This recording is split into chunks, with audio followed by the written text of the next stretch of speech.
क्या कभी सोचा है कि जब हम कहते हैं 1 किलो या 1 मीटर, तो इसका मतलब पूरी दुनिया में हर किसी के लिए सेम क्यों होता है? आज हम इसी के पीछे की कहानी को समझने वाले हैं कि कैसे हम इंसानों ने माप के इस उलझे हुए जाल से निकलकर एक सीधी, साफ सुथरी दुनिया तक का सफर तय किया। तो यही वो सवाल है जो आज की हमारी पूरी बातचीत के सेंटर में है। जरा सोच कर देखिए, अगर हर देश का वैज्ञानिक अपने अपने हिसाब से चीजों को नापता, तो क्या हम सब मिलकर कभी कोई बड़ी खोज कर पाते? नहीं, हो ही नहीं सकता था। साइंस को एक कॉमन भाषा की जरूरत थी, एक ऐसी भाषा जो नंबरों और यूनिट्स से बनी हो। देखिए, एक कॉमन सिस्टम बनने से बहुत पहले हालात काफी कंफ्यूजिंग थे। दुनिया भर में चीजों को नापने के लिए इतने अलग अलग तरीके थे कि वैज्ञानिकों और व्यापारियों के लिए तो ये एक बहुत बड़ा सिरदर्द बन गया था। ये देखिए, ये उस समय के 3 सबसे बड़े सिस्टम थे। एक था CGS, मतलब सेंटीमीटर ग्राम सेकंड, ये फ्रांस में बहुत चलता था। फिर था FPS, यानी फुट पाउंड सेकंड, जिससे ब्रिटिश लोग इस्तेमाल करते थे। और तीसरा था MKS, यानी मीटर किलोग्राम सेकंड। अब मजे की बात क्या है पता है? इन सब में सिर्फ और सिर्फ एक ही चीज कॉमन थी, टाइम की यूनिट सेकंड। बाकी सब कुछ अलग। मतलब सोचिए कितना ज्यादा कंफ्यूजन रहा होगा। तो इस पूरे कंफ्यूजन को खत्म करने के लिए और साइंस को एक ही धागे में पिरोने के लिए एक हीरो की एंट्री हुई, और वो हीरो था SI सिस्टम। SI मतलब सिस्टम इंटरनेशनल। ये एक फ्रेंच नाम है जिसका मतलब होता है यूनिट्स का इंटरनेशनल सिस्टम। ये वो मॉडर्न स्टैंडर्ड है जिसे आज लगभग पूरी दुनिया फॉलो करती है। और पता है, इसी की वजह से आज भारत में बैठा कोई इंजीनियर अमेरिका के किसी साइंटिस्ट के बनाए डिजाइन को एकदम परफेक्टली समझ पाता है। इसने सच में दुनिया को एक बना दिया है। अब देखिए, SI सिस्टम में कुल मिलाकर 7 बेसिक यूनिट्स हैं। लेकिन चलिए पहले उन 3 से मिलते हैं जिनसे हमारा रोज पाला पड़ता है: लंबाई, द्रव्यमान और समय। तो सबसे पहले बात करते हैं लंबाई की। सिंपल है, ये हमें बताती है कि कोई चीज कितनी लंबी, चौड़ी या ऊंची है, या फिर 2 जगहों के बीच में दूरी कितनी है। और इसकी जो स्टैंडर्ड SI यूनिट है वो है मीटर।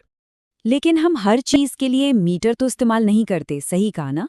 जैसे शहरों के बीच की दूरी के लिए हम किलोमीटर इस्तेमाल करते हैं, जिसमें 1 किलोमीटर का मतलब होता है 1000 मीटर। और वहीं किसी बहुत छोटी सी चीज, मान लीजिए एक चींटी की लंबाई नापनी हो, तो उसके लिए सेंटीमीटर या मिलीमीटर है। आप देखिए, ये हमारी जिंदगी में हर जगह है। हाईवे पर किलोमीटर के साइन बोर्ड दिखते हैं, घर में कमरे का साइज मीटर में नापते हैं, और हाथ में जो पेन है उसकी लंबाई सेंटीमीटर में। और इनको नापने के लिए हम रूलर और मेजरिंग टेप जैसे सिंपल से टूल्स का इस्तेमाल करते हैं। अच्छा, अब अगला है द्रव्यमान, यानी कि मास। अगर हम आम भाषा में बोलें तो किसी चीज का वजन।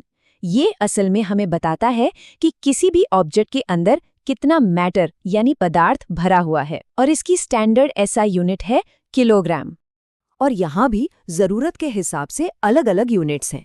जैसे 1 किलोग्राम में 1000 ग्राम होते हैं, और दवाइयों जैसी बहुत ही हल्की चीजों के लिए मिलीग्राम का इस्तेमाल किया जाता है। हम हर रोज मास से डील करते हैं। बाजार से सब्जी खरीदते हैं तो किलोग्राम में, और डॉक्टर जब कोई दवा देते हैं तो वो मिलीग्राम में होती है। और ये सब नापने के लिए हमारे पास तौल मशीनें या पुराने जमाने के तराजू होते हैं। और अब हमारी रोजमर्रा की तिकड़ी का आखिरी मेंबर, टाइम यानी समय। ये बस 2 पलों के बीच का फासला है, और इसकी जो सबसे बेसिक SI यूनिट है वो है सेकंड। ये तो हम सब जानते ही हैं, 60 सेकंड मिलकर 1 मिनट बनाते हैं, और 60 मिनट का होता है 1 घंटा। हमारी पूरी की पूरी दिनचर्या इसी पर तो चलती है। सोचिए, चाहे कोई रेस जीतने का टाइम हो या फिर किसी क्लास का ड्यूरेशन, हम लगातार टाइम को नापते रहते हैं। और इसमें हमारी मदद करती हैं घड़ियां और स्टॉपवॉच। तो ये तो हो गए लंबाई, द्रव्यमान और समय। लेकिन कहानी अभी खत्म नहीं हुई है। SI सिस्टम के 4 और पिलर्स हैं। ये हमें अपनी रोज की जिंदगी में शायद उतने न दिखते हों, पर साइंस और टेक्नोलॉजी की पूरी दुनिया इन्हीं पर टिकी है। तो चलिए फटाफट उनसे भी मिल लेते हैं। सबसे पहला है एम्पियर।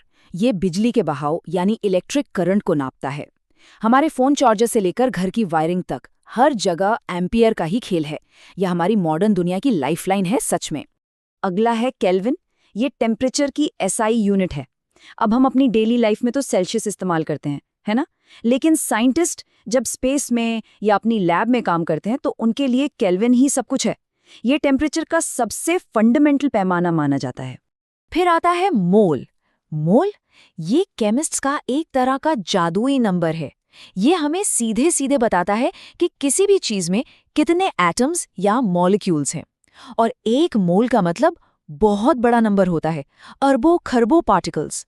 और सातवां और आखिरी है कैंडेला।